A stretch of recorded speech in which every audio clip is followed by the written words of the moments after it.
اجمیر وہ من کی مرادیں پا گیا، میرے خواجہ کے حسین دربار پر لاکھوں سلام، میرے خواجہ کے حسین دربار پر لاکھوں۔ غریب نواز کو غریب نواز کیوں کہتے ہیں؟ معین الدین حسن سنجری کو غریب نواز کیوں کہتے ہیں تو سنیں۔ غریب کہتے ہیں عربی میں اجنبی کو۔ کس کو بولتے؟ اجنبی کو۔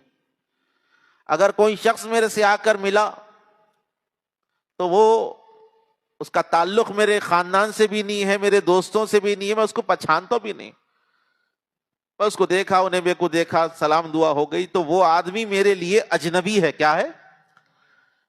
کیونکہ میرا اس سے کوئی تعلق ہی نہیں ہے، نہ ہی اس کا مجھ سے کوئی تعلق ہے، وہ اجنبی ہے میرے لیے۔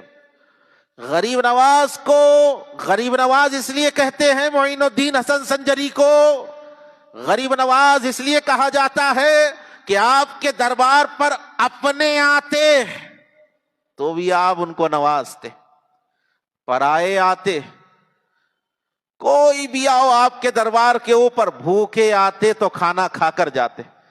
خواجہ اعظم کی خانقاہ کا یہ عالم تھا کہ جو جس مقصد سے غریب نواز کے پاس آتا تھا، میرے خواجہ اس کو عطا فرما دیتے تھے۔ سرکار غریب نواز کے پاس کوئی بھوکا آتا تو اس کو پیٹ بھر کر کھانا کھلایا جاتا۔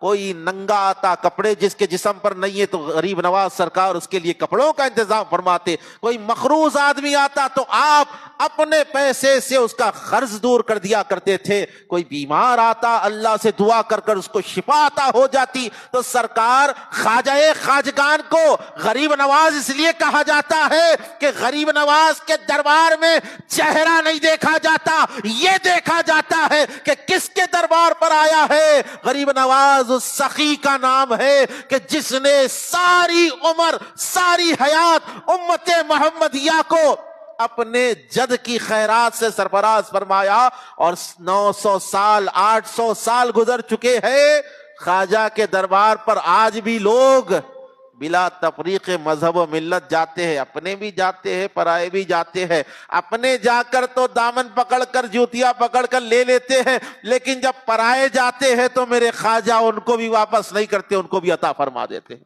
اسی لیے غریب نواز کہتے ہیں، اسی لیے غریب نواز کہتے ہیں۔